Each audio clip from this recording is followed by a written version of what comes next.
Ô kapatyan, Islam tua kita bisa untuk Bismillah kita tasu.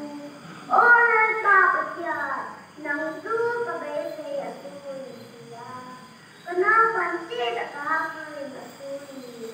Kenapa macam lain nama lain kau kenuri datang rasa punya nama